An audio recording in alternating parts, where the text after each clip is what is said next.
والصلاة والسلام على سيد الأنبياء والمرسلين وعلى آله وأصحابه أجمعين. أما بعد، أعوذ بالله من الشيطان الرجيم. بسم الله الرحمن الرحيم. بل الإنسان على نفسه بصيرة ولو ألقى معاذيره. صدق اللہ العظیم وصدق رسولہ النبی الکریم ونحن علی ذلک لمن الشاہدین والشاکرین والحمد للہ رب العالمین. ان اللہ وملائکتہ یصلون علی النبی یا ایہا الذین آمنوا صلوا علیہ وسلموا تسلیما. تمام تعریفیں، حمد و ثنا اللہ تبارک و تعالیٰ کے لیے. زامباد درود و سلام نبی مکرم سید عالم نور مجسم صلی اللہ تعالیٰ علیہ وسلم کی ذات والا صفات کے لیے. حمد و صلات کے بعد اللہ کریم نے جب انسان کو تخلیق فرمایا ہے تو خیر اور شر کی تمیز اللہ نے اس کی وجود میں رکھ دی. اللہ تعالیٰ اس کو نے انسان کو اتنا باشعور پیدا کیا ہے کہ جس ماں کے سینے سے دودھ پینے لگتا ہے اگر کسی اور خاتون کی طرف توجہ دلائی جائے تو ادھر رخ نہیں کرتا. حالانکہ بچپن ہوتا ہے، چہروں کی شناخت بھی نہیں جانتا، اس کے باوجود اس بات کا ادراک رکھتا ہے کہ میرا حق کیا ہے اور مجھے کس چیز سے بچنا ہے. اللہ کریم نے انسان کو ایک طاقت دی ہوتی ہے جس کو ضمیر کی آواز کہتے ہیں. لوگ ساری زندگی اس ضمیر کی آواز کو دباتے رہتے ہیں، مختلف ہیلوں سے، مختلف بہانوں سے، مختلف طریقوں سے اپنے ضمیر کو مطمئن کر کے اسے سلا دیتے ہیں. نقصان یہ ہوتا ہے کہ حق کا رستہ کبھی بھی ان پر واضح نہیں ہوتا، یا جھوٹ کی زندگی گزارتے ہیں، یا اپنے آپ کے ساتھ دھوکہ کرتے ہیں، یا فریب میں مبتلا رہتے ہیں. قرآن حکیم نے توجہ دلائی سورۃ القیامہ کے اندر، ارشاد فرمایا کہ بل الانسان علی نفسہ بصیرہ. فرمایا بلکہ آدمی خود اپنے حال پر پوری نظر رکھتا ہے. انسان کو اپنے آپ کا خود پورا پتہ ہے، وہ جانتا ہے کہ وہ کیا کرتا آیا ہے اور وہ کیا کر رہا ہے، اسے پتہ ہے. وَلَوْ أَلْقَى مَعَاذِيرًا، اور اگر اس کے پاس جتنے بھی بہانے ہوں سارے بھی لے آئے تو پھر بھی اسے پتہ ہے کہ میں کیا کر رہا ہوں، اسے خبر ہے، یہ جانتا ہے. انسان اگر اپنے ضمیر کی آواز کو سن لے اور جس بات کو اس کا ضمیر حق کہے اس پر وہ عمل کرنے لگے تو اپنی مختصر سی زندگی میں وہ جلدی فیصلہ کر لے گا، اسے رستہ جلدی مل جائے گا. ورنہ بال سفید ہو جائیں گے، کمر ٹیڑھی ہو جائے گی، اسے کبھی رستہ حق کا نصیب نہیں ہو سکتا، کیونکہ وہ خوابوں کی، خیالوں کی، نعروں کی، خوشامد کی دنیا میں زندہ ہے. اپنے اندر جھانک کر ملاحظہ فرمائیں کہ ہمارا دل کیا آواز دیتا ہے، ہمارا ضمیر کیا پکارتا ہے، ہمارے اندر سے کیا آوازیں آتی ہیں. چھوٹا سا دین کا طالب علم ہوں تو بہت سارے لوگ مسائل شرعیہ پوچھتے ہیں، اور پھر وہ جب سوال پوچھ لیتے ہیں تو پوچھنے کے بعد وہ یہ بھی بتاتے ہیں کہ میں نے فلاں سے بھی پوچھا ہے، فلاں سے بھی پوچھا ہے، اور پھر آپ سے بھی پوچھا. تجزیہ ہے میرا چھوٹا سا. میں یہ سمجھتا ہوں کہ جو لوگ بہت سارے لوگوں سے سوال پوچھتے ہیں وہ دراصل گنجائش لینا چاہتے ہیں. ان کی خواہش ہوتی ہے کہ مجھے کہیں سے کوئی گنجائش ملے. کثرت سوالات کا معنی یہ ہے کہ میں اپنے لیے کوئی گنجائش چاہتا ہوں. جو لوگ زیادہ سوالات صحابہ کرام علیہم رضوان کے، قرآن پاک میں کل 14 سوال ہیں جنہوں نے نبی پاک سے کیے. انہوں نے کثرت سوال نہیں کیے، عمل کیا. ان لوگوں نے کوئی ہیلا تراش کے، کوئی بہانہ گھڑ کے، ہمارے پاس بہت سے بہانے ہیں، بچے چھوٹے ہیں یہ بھی ایک بہانہ ہے، اور بچے جوان ہو گئے ہیں، شادیاں کرنی ہیں یہ بھی ایک بہانہ ہے. اور اب ابھی عمر جوانی کی ہے، ابھی دیکھا ہی کیا ہے، یہ بھی ایک بہانہ ہے، اور اب بوڑھا ہو گیا ہوں، اب مجھ سے کچھ ہوتا نہیں ہے، تو یہ بھی ایک بہانہ۔ میرے عزیز، اپنی ضمیر کی آواز سنیں۔ اگر آپ ضمیر کے قیدی بن کے جئیں گے تو آپ کا چلتا پھرتا وجود ایک لاش بن جائے گا۔ بہت سارے لوگ بہت زیادہ بولتے ہیں، بہت زیادہ سوچتے ہیں، بہت زیادہ گرتے ہیں، بار بار اٹھتے ہیں، سنبھلا نہیں جاتا۔ کیوں؟ دو کشتیوں کے مسافر، اندر سے آوازیں کچھ آ رہی ہیں اور رستہ کچھ اور ہے۔ دل ادھر جانے کو کر رہا ہے اور جسم کو کھینچ کے ادھر لے کر کے جا رہا ہے۔ دو کشتیوں کے مسافر ہیں، بار بار پریشانی ہوتی ہے، آزمائش ہوتی ہے، گرتے ہیں، پڑتے ہیں، اٹھا نہیں جاتا۔ میرے رسول کریم علیہ السلام نے ہمیں وضاحت کر کے بتا دیا۔ حضرت وابسہ رضی اللہ تعالیٰ، صحابی کا نام دیکھے کتنا خوبصورت، ہمیں نام بھی نہیں ملتے بچوں کے نام رکھنے کے لیے۔ حضرت وابسہ رضی اللہ تعالیٰ عنہ فرماتے میں گھر میں تھا تو میں سوچنے لگا، یہ نہیں فرماتے کہ میں بولنے لگا، یہ مسند امام احمد بن حنبل کی حدیث ہے، فرماتے میں سوچنے لگا، میں سوچنے لگا کہ یہ نیکی آخر ہوتی کیا ہے، اور یہ شر اور بدی آخر کہتے کس کو ہیں۔ فرماتے ہیں جب میں سوچنے لگا تو پھر میرے اندر سے آواز آئی کہ تم کیوں سوچتا ہے، تیرے سامنے دریا بہہ رہا ہے، جا کے مدینے والے محبوب سے پوچھ لے۔ اور یہ لفظ میں نے زبان سے نہیں ادا کیے، میرے دل میں تھے۔ میں مسجد نبوی شریف کا قصد کر کے، حضور کی بارگاہ کا قصد کر کے سرکار کے حضور حاضر ہوا تو مسجد صحابہ سے کھچا کھچ بھری ہوئی تھی۔ فرماتے میں چونکہ حکم یہی ہے کہ جس کو جہاں جگہ ملے، جو پہلے آئے وہ آگے بیٹھے، جو بعد میں آئے وہ پیچھے بیٹھے۔ وہ کہتے میں پیچھے بیٹھ گیا۔ اب قربان جاؤں محبوب کے علم شریف پر، حضور فرمانے لگے ادنو منی یا وابسہ، وابسہ تو ذرا آگے نہیں آ جاتا؟ کہتے میں آ کے 7ویں صف میں بیٹھ گیا تو حضور نے پھر فرمایا ادنو منی یا وابسہ، اور یار ذرا اور قریب آ گیا۔ میں 3ری صف میں آ گیا تو فرمایا ادنو منی یا وابسہ، وابسہ نیڑے آ گیا یار اور۔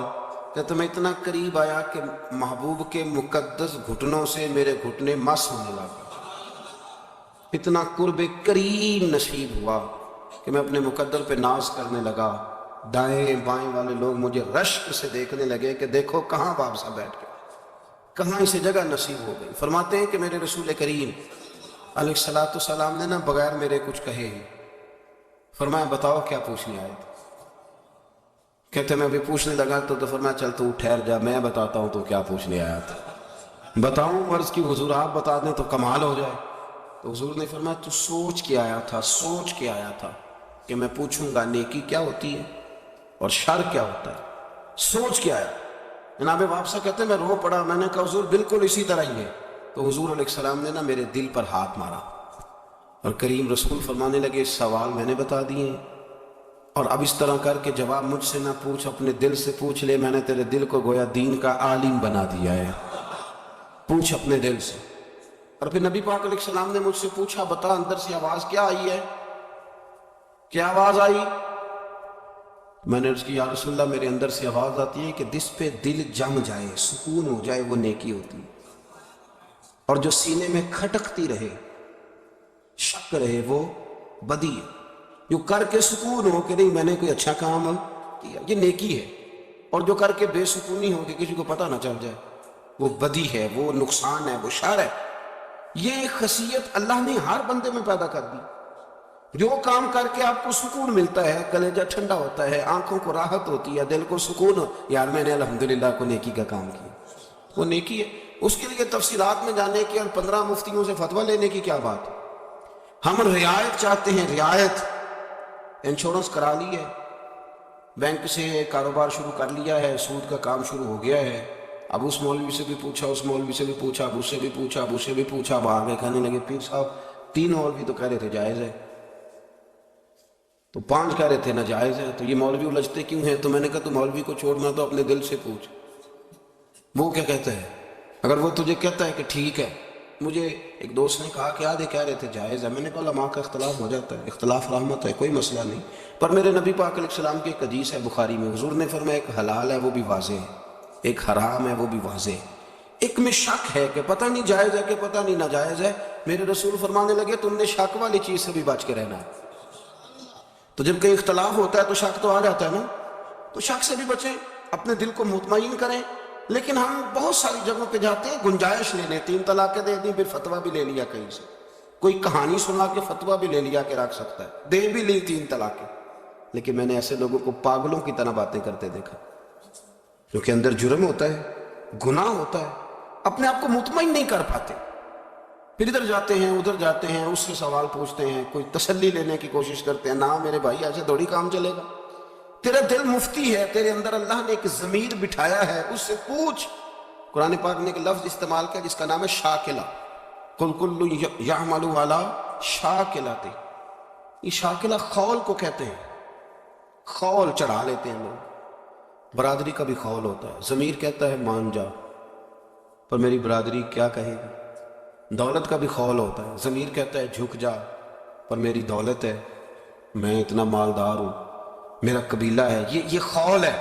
نہیں توڑ پاتے لوگ، ضمیر کو دباتے رہتے ہیں، پریشان رہتے ہیں، تکلیف میں رہتے ہیں۔ یقین کریں نیند نہیں آتی لوگوں کو، لوگ مرضی کی روٹی کھاتے ہیں، مرضی کا کھانا پیٹ بھر کے کھایا، بستر اس طرح ہے جس طرح معاذ اللہ سمجھتے ہیں کہ جنت کی طرح میں نے اپنے ڈرائنگ روم میں سارا کچھ اکٹھا کر لیا ہے، کبھی تکیہ منہ کے اوپر اور کبھی تکیہ منہ کے نیچے، کوئی آواز نہ نکالے خبردار۔ لیکن سنگیو یاد رکھنا، نیند روٹی سے، سکون سے، بیڈ سے نہیں آتی، نیند تو اس کے فضل سے آتی، تو نہیں آ رہی، کیا کریں، روتے ہیں، سسکتے۔ میں ایسے 20 لوگوں کو جانتا ہوں جو آ کے کہتے ہیں جی دعا کر دو، گھر میں دل نہیں لگتا، کبھی اندر ہوں کبھی باہر ہوں، کبھی بھاگ کے جاتا ہوں کبھی واپس آتا ہوں۔ بہت سارے لوگ ہیں جن کی زندگی بیت گئی، فیصلہ ہی نہیں کر پائے، رستے پہ نہیں چل سکے، ادھر جانا تھا کہ ادھر جانا تھا، رب رب کر دے، بڈڑے ہو گئے، ملا پنڈت سارے، رب دا کھوج کھرا نہ لبا، سجدے کر کر ہارے۔ رب تے تیرے اندر وسد ہے، وچ قرآن اشارے، پر بلے شاہ رب انہوں ملنا ہی جیڑا یار تو تن من وارے۔ جناب آسیہ فرعون کی بیوی تھی، لیکن سمجھ گئی تھی کہ حق کیا ہے اور باطل کیا ہے۔ فرعون نے کہا تیری بادشاہ جائے گی، تو ملکہ ہے، فرمایا جانے دے۔ کہ موسیٰ کا کلمہ نہ پڑھ، مال پڑے گی، فرمایا پڑھنے دے۔ وہ جو 20 کنیزیں پہلے پیار کرتی تھی انہوں نے پھر بالوں سے پکڑ کے کھینچا، پھر فرعون نے ان کے ماں باپ کے سامنے ان کو مارا، ایڑیوں سے مارا، ٹھڈے کہتے ہیں ہم پنجابی میں، مارا پیٹا۔ جس محل میں لوگ ابرو کے اشارے پہ بھاگتے تھے اس محل میں ہاتھ باندھے گئے۔ پھر فرعون نے ان کے وجود پر تلوار کے کٹ لگا کے اس میں مرچیں بھری۔ آدھی رات تھی، سردی میں لیٹی ہوئی تھی اور تکلیف تھی، بندھی ہوئی تھی۔ حضرت موسیٰ گزرے تو کہنے لگے آسیہ کس حال میں ہے؟ پوچھنے آیا ہوں۔ کہا موسیٰ میری چھوڑیے، بتا رب راضی ہے کہ ناراض؟ وہ میرا مالک میرے بارے میں کیا فرماتا ہے؟ اس کا اس وقت میں نے حق پہچان کے پھر میں نے نہیں دیکھا دنیا کیا کہتی۔ اور میرے بھائی اگر تو حق پہ ہے تو زلیخا الزام لگائے تو سارا مصر کہے کہ یوسف معاذ اللہ غلط کر گئے، اگر تو حق پہ ہے سارا مصر کہے۔ حضرت یوسف فرمایا کرتے تھے مجھے پریشانی کوئی نہیں، اس لیے کہ میرا ضمیر تو مطمئن ہے نا۔ وہ سالوں بیت گئے یہ ثابت کرنے پہ کہ میں ٹھیک ہوں، پر ضمیر میرا مطمئن ہے، تو مجھے کسی شخص کی کسی بات کی کوئی پرواہ۔ اگر ضمیر ہی مطمئن نہیں، اگر اندر ہی کھڑا ہونا نصیب نہیں، تو تو مجرم ہے، تو قیدی ہے، تو جھوٹ بولتا ہے، تو دھوکہ دے رہا ہے، تو کسی کے ساتھ انصاف کیا کرے گا؟ تو اپنے من کے ساتھ نہیں کر سکا، تو اپنے وجود کے ساتھ منصف نہیں، تو کسی کو کیا اور انصاف دے گا؟ سارے یزیدی 22,000 کا لشکر سامنے کھڑا ہے، جگر گوش ہے رسول، نور دیدہ بطول حضرت سیدنا امام حسین رضی اللہ تعالیٰ عنہ گھوڑے پہ چڑھ کے کہتے ہیں بتاؤ پوری دنیا میں کوئی کسی نبی کا نواسہ اس وقت ہے؟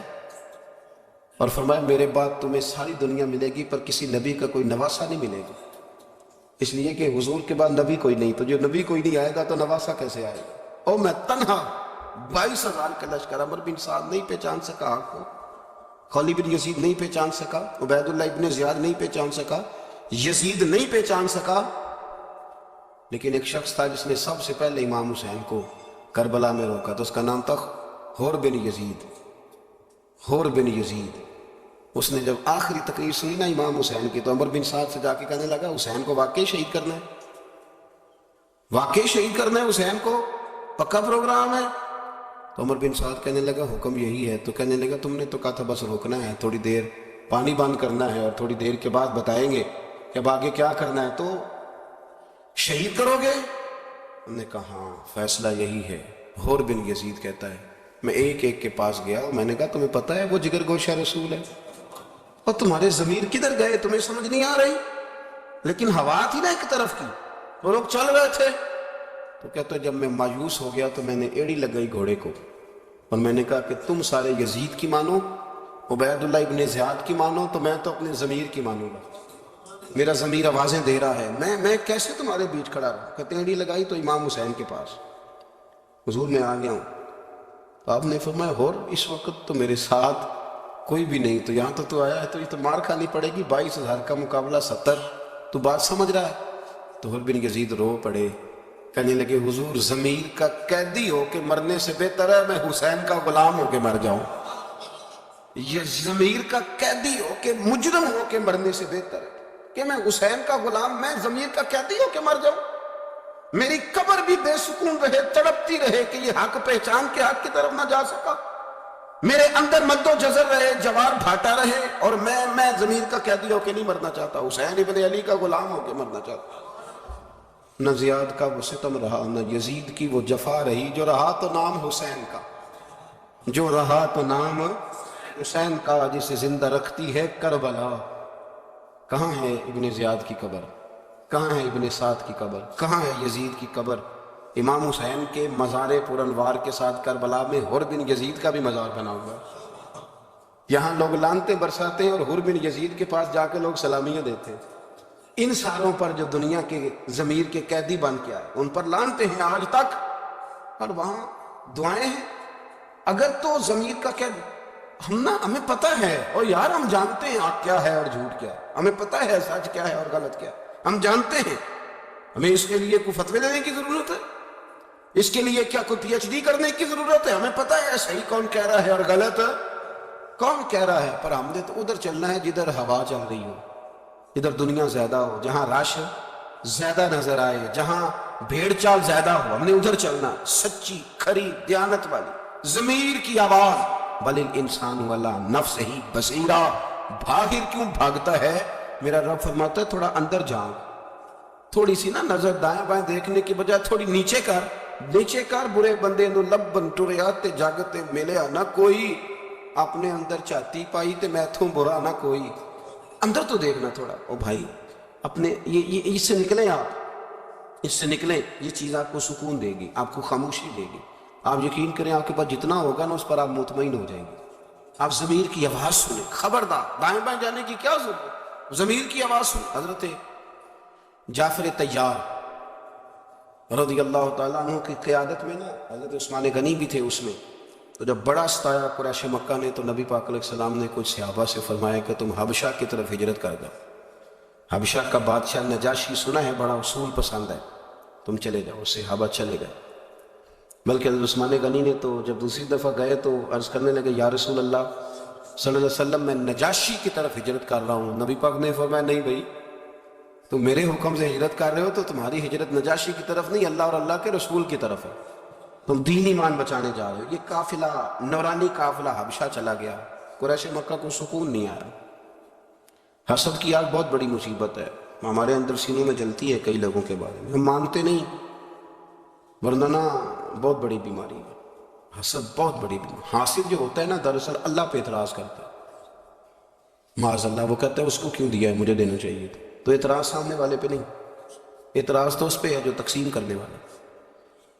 تو یہ حسد میں جلتے ہوئے دو سردار جو تھے ان کو تیار کیا، بڑے تحفے دیے، حبشہ بھیج دیا. اس نے جاتے ہی پہلے جو بادشاہ کے حواری تھے، وزیر مشیر تھے، ان کو تحفے دیے. پھر ایک بہترین عربی نسل کا گھوڑا بادشاہ کو دیا، اور ایک بڑا قیمتی جبہ جس پر سونے کا کام ہوا تھا. قیمتی جبے بادشاہ پہنتے تھے، وہ بادشاہ کو دیا اور کہا کہ ہمارے کچھ لوگ بھاگ کے یہاں آ گئے. انہوں نے فتنہ برپا کر دیا. اگر آپ وہ عیسائی مذہب کے ماننے والے تھے، اگر وہ عیسائیت قبول کر لیتے تب بھی ٹھیک تھا، پر وہ تو ہمارے بتوں کو بھی برا کہتے ہیں، اور آپ کا مذہب بھی تو نیا دین لے آئے، گھر گھر لڑائی شروع کرا دی، بھائی کو بھائی سے لڑا دیا، تو یہاں آ گئے، ہمارے حوالے کر دیے جائیں. تو بادشاہ کہنے لگا کہ یار دیکھو میں یک طرفہ فیصلے نہیں کرتا، میں ان کو بلاتا ہوں، ان کی بات سنتا ہوں، تو وہ جو ساتھ دائیں بائیں بیٹھے تھے وہ چپ کر چکے تھے. وہ کہنے لگے بلانے کی کیا ضرورت ہے، وہ نکالیں جب ان کے یہ اتنے قیمتی لوگ آ گئے سردار اس علاقے کے، تو ان کے ساتھ روانے کریں. تو بادشاہ کہنے لگا چپ کرو، میں حواریوں کے طریقوں پہ نہیں چلتا، میں ضمیر کی آواز پہ چلتا ہوں.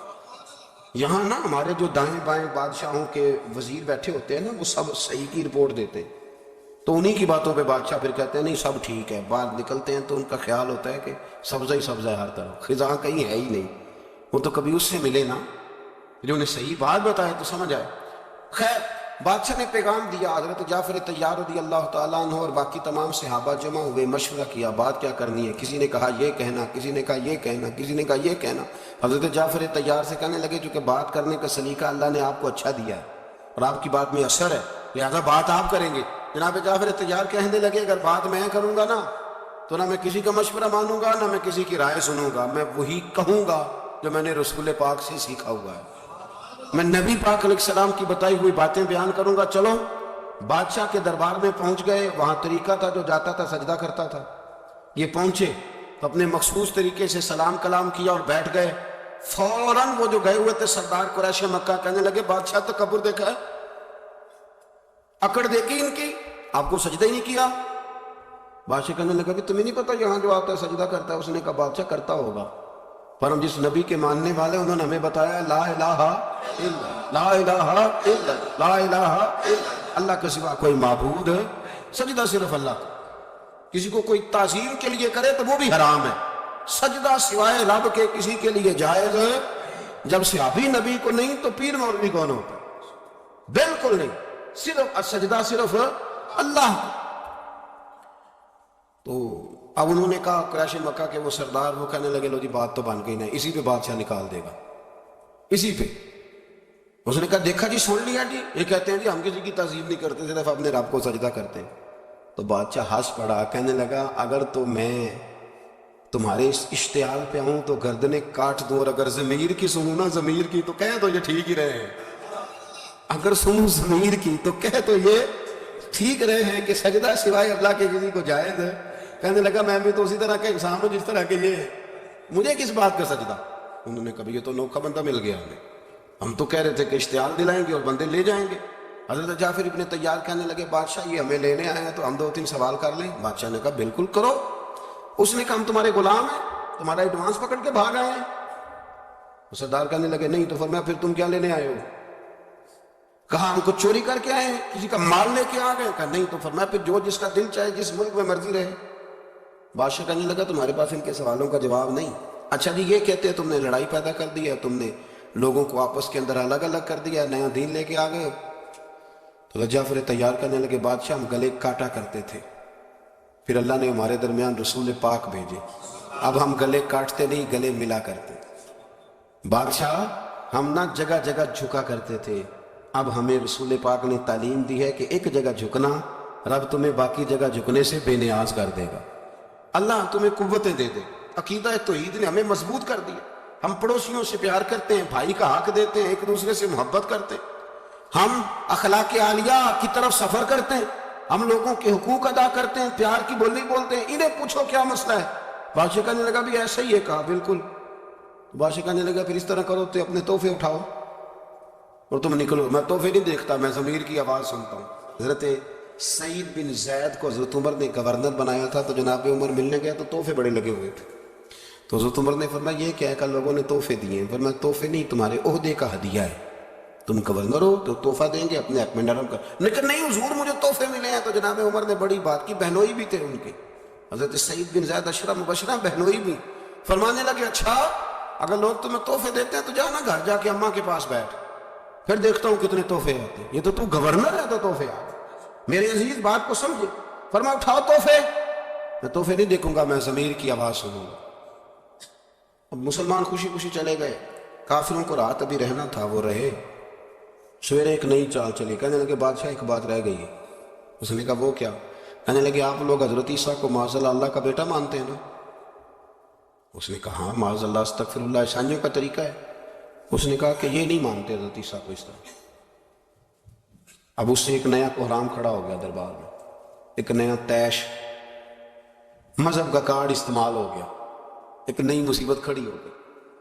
اب دوبارہ کونے کونے میں باتیں ہونے لگی. وہ حضرت عیسیٰ کے بارے میں صحیح نظریہ ہونے لگتی ہے اور ہمارے ملک میں رہے, بلاؤ جی بلاؤ جی, بلا لیا. اب مسلمان بھی پریشان ہوئے کہ دوبارہ کیوں بلایا ہے. تو اس سے پہلے جب گئے تھے تو حضرت سیدنا جعفر طیار نے انہیں قرآن پڑھ کے سنایا تھا, اور جب سنایا تھا تو بادشاہ سمیت اپنے سارے درباریوں کے رو بھی پڑا تھا. اب جب دوبارہ بلایا گیا تو کہا ہم نے سنا ہے کہ حضرت عیسیٰ کے بارے میں تمہارا نظریہ ٹھیک نہیں, بتاؤ تم کیا کہتے ہو. تو حضرت جعفر طیار کہتے ہیں وہاں بھی میں جھجکا نہیں, کیونکہ میں نے وعدہ کیا تھا کہنا وہ ہے جو میں نے اپنے نبی سے سیکھا ہے صلی اللہ علیہ, وہی کہنا ہے سچی بات. کہتے ہیں میں نے کہا بادشاہ سونا, حضرت عیسیٰ کو اللہ کا بیٹا نہیں مانتے. ہمارے محبوب نے ہمیں بتایا ہے کہ حضرت عیسیٰ اللہ کا کلمہ ہے, وہ اللہ کے نبی ہیں, وہ اللہ کے بندے ہیں. ہاں کنواری اور پاک مریم کے بطن سے رب کی قدرت سے پیدا ہوئے ہیں, اللہ کے بندے اور رسول. کنواری پاک مریم کے بطن سے آئے, پر وہ اللہ کے بیٹے نہیں ہیں. بادشاہ کہنے لگا جاؤ جا کے آرام سے رہو اپنے وطن میں, یہ تمہارا وطن ہے, اسی میں سکون سے رہو. کہنے لگا قسم اللہ کی عزت کی, عیسائی میری بات سے راضی ہوں یا ناراض ہوں, حضرت عیسیٰ کے بارے میں جنہوں نے بیان کیا وہی حق اور وہی سچ ہے. بالکل یہی دین ہے, یہی میں نے انجیل تورات زبور میں پڑھا ہے, اس کے علاوہ کوئی مذہب ہے. اس کے حوالے کہنے لگے یہ بھی آپ نے ان کی مان لی. کا نہیں, ان کی نہیں مانی, ضمیر کی مانی ہے. ان کی نہیں مانی میں نے اپنے, اللہ کرے آپ کو سمجھ آئے, ان کی نہیں مانی اپنے, بول کے بتائیے. میں نے بات مانی ہے اپنے برادری کی کہ ضمیر کی, قبیلے کی کہ ضمیر کی, علاقے کی کہ ضمیر کی, اپنے گھر والوں کی کہ ضمیر کی, پیسوں کی کہ ضمیر کی. بات مانی ہے میں نے اپنے, میرے اندر سے آواز آ رہی کہ یہ ٹھیک کہہ رہے, تو مان لیا. نبی پاک علیہ السلام نے اس کے پاس خط بھیجا کہ تم مسلمان ہو جا, کلمہ پڑھ جا. اس نے جواب میں خط بھی بھیجا اور اپنا بیٹا بھی بھیجا اور تحفے بھی بھیجے. کہنے لگے حضور آپ نے کہا تھا مسلمان ہو جا, تو سونے میں ہو گیا ہوں, میری مجبوریاں ہیں, اسلام ظاہر کروں گا تو یہاں حالات اور ہو جائیں. حضور ہو گیا مسلمان. اور مجھے سیرت النبویہ کا وہ حوالہ نا میں کبھی مزے لے لے کے بیان کرتا ہوں اپنی تقریر, مزے لے اور بڑا مزہ آتا ہے. اصلہ نال جو نیکی کریے تے وہ نسلاں تاک نہیں بھول دے. ایک دفعہ نا وہاں سے حبشہ سے بھی کچھ مہمان آئے, تو پہلے یہ طریقہ تھا کہ جب نبی پاک کے پاس مہمان آتے تھے تو حضور صحابہ میں بانٹ دیتے, روٹی کھلاؤ اپنے گھر میں سلاؤ. یہ جو نجاشی کے مہمان آئے تو حضور نے ترکی خیمہ لگوایا, بڑا قیمتی ہوتا تھا, جیسے آج کل مارکی شارکی کا رواج نہیں, ترکی خیمے قیمتی خیمہ لگوایا. اور حضور نے فرمایا کھانا باہر نہیں پکے گا, یا عائشہ پکائیں گی یا فاطمہ پکائیں گی. گھر سے کھانا پکتا, اور فرمایا ابو ہریرہ, سلمان فارسی, بلال نہیں لے کے جائیں گے, خود اللہ کے رسول انہیں کھانا کھلائیں گے. تو صحابہ نے عرض کی سونے یہاں پرونے تو روز آتے ہیں, مہمان تو روز آتے ہیں, پر یہ رنگ. تو فرمایا تمہیں پتہ نہیں جب میرے صحابہ گئے تھے تو ان کے بادشاہ نے بڑا پیار کیا تھا, تو جو میرے غلاموں سے پیار کرے میں اس سے پیار نہ کروں, میں نہ محبت کروں, یہ انداز تھا. تو نجاشی مسلمان ہو گیا, کلمہ پڑھ گیا. اور جب یہ صحابہ واپس آنے لگے تو اس نے سلام بھی بھیجا, سواری بھی بھیجی اور ایک بندہ بھی بھیجا.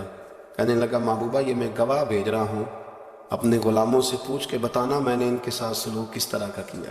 یہ ترجمہ ہے سبا در مصطفیٰ تے جا کے کمی درود و سلام میں, یا رسول اللہ یہ میرا سلام ہے, میں نے قاصد بھیجا ہے, سونے ان سے پوچھ لینا کہ میں نے جو تھوڑی بہت نوکری کی ہے آپ کے غلاموں کی, حضور میری قبول ہے کہ نہیں, پوچھ لینا. تو حضور اس کو بتا دینا تاکہ گواہی ہو جائے. تو حضور کے سامنے جب وہ قاصد آیا اس نے آ کے کہا, حضور وہ کہتا تھا کہ بتائیں. تو نبی پاک نے جعفر سے پوچھا تو جناب جعفر رو پڑے, کہنے لگے سونے تیرے بھی فضل و کرم کے قربان جاؤں, ایک میں ہی نہیں تجھ پر قربان زمانہ ہے. حضور وہ بھی آپ کا چاہنے والا ہے, وہ ایک شاعر تھا نا, یہ اس پہلو میں نہ لینا, کسی اور پہلو میں لینا. تو کہتا میرے محبوب کے چاہنے والے بہت زیادہ تھے, اس کا پیار دور دور پھیل گیا. تو کہنے لگا ایک دن میں نے سوچا کسی جج سے شکایت کروں کہ مجھے ٹائم نہیں دیتا, پیار نہیں کرتا. اس سے شکایت لگائی تو وہ بھی اس کا چاہنے والا نکل آیا. کہنے لگا خواہش تھی کہ شکایت کریں گے تیری قاضی سے, پر کم بخت وہ بھی تیرا چاہنے والا نکلا, کم بخت وہ بھی تیرا چاہنے والا نکلا, وہ بھی شکایت سننے کو تیار نہ ہوا. میرے رسول کریم علیہ السلام کے غلام عرض کرنے لگے حضور کیا بات ہے, اس نے بڑا پیار کیا. پھر نجاشی فوت ہو گیا وہاں حبشہ میں, اور صحیح بخاری کے لفظ ہے مدینے میں نبی پاک نے فرمایا صحابہ تمہارا بھائی فوت ہو گیا, صفے بناؤ جنازہ پڑھتے. یہ ایک غائبانہ جنازہ جو میرے نبی نے پڑھا ہے, صرف ایک. ہمارے علماء کہتے ہیں غائبانہ جنازہ اس لیے جائز نہیں کہ وہ نجاشی کا تو اس لیے پڑھا گیا تھا، اس کا کسی نے پڑھا نہیں تھا، اور پھر نبی پاک علیہ السلام نے پڑھایا تھا جنازہ اس لیے کہ حضور کے لیے وہ دور نہیں تھا، حضور کے تو سامنے تھا۔ اس کے بعد جنگ موتا میں حضرت جعفر شہید ہوئے، حضرت زید بن حارثہ شہید ہوئے، نبی پاک نے کسی کا غائبانہ جنازہ نہیں پڑھا، حضرت ابو بکر نے کسی کا غائبانہ جنازہ نہیں پڑھا، جناب عمر، عثمان، مولا علی، پھر کسی نے دوبارہ فرمایا آؤ اس کا جنازہ پڑھائیں۔ اس نے ضمیر کی آواز پہ لبیک کہا، میرے رسول پاک نے جنازہ پڑھایا۔ اور ابن کثیر کہتے ہیں کہ جناب عائشہ صدیقہ رضی اللہ تعالیٰ عنہ فرمایا کرتی تھی کہ نجاشی کو جب دفن کیا گیا تو اس کی قبر سے بھی نور نکلتا تھا، اس کی قبر سے نور نکلتا تھا، چونکہ اس نے ضمیر کی آواز سنی۔ وہ قیدی بن کے نہیں جیا، اس کے سامنے جو تھا وہ اس نے کہا، اس نے اس پر عمل کیا، اس نے خواہش کی، اس نے کہا کہ نہیں میں نے ٹھیک سنا ہے۔ دوستو یاد رکھو، کبھی بھی اس طرح کی زندگی نہ گزارے کہ اندر کی آوازیں کچھ ہوں اور باہر ہمارا مزاج کچھ ہو۔ ہم لوگوں نے بڑا اپنے اوپر جبر کیا ہوا ہے، ہم نے اپنے آپ کو روک کے رکھا ہوا ہے، ہم بہت ساری زندگی دھوکے اور فریب اور فراڈ کی جی رہے، کسی کے ساتھ نہیں، اپنے آپ کے ساتھ بڑا دھوکہ کرتے، اپنے آپ کو تکلیف میں مبتلا کرتے، اپنے آپ کو اذیت دیتے ہیں۔ اپنے ہاتھوں سے اپنے وجود کو کاٹنے والا پاگل ہوتا ہے، لیکن اپنے ضمیر کو دبا دینے والا مجرم ہوتا ہے۔ وہ بھی کاٹتا ہے پر وہ اپنے دل کو کاٹتا ہے، وہ اپنی روح کو کاٹتا ہے۔ جس طرح کبھی چھپکلی کہیں گھس جائے، چوہا کہیں گھس جائے تو وہ چھلنی کر دیتا ہے نا، اس طرح ہمارے دل اندر سے چھلنی ہے، روحیں ہماری جگہ جگہ سے کاٹ دی گئی ہیں۔ کیوں؟ اس لیے کہ ہم نہ دیکھتے ہیں زمانہ کیا کہے گا، لوگ کیا کہیں گے، معاشرہ کدھر جا رہا ہے، چھوڑ ساری باتیں۔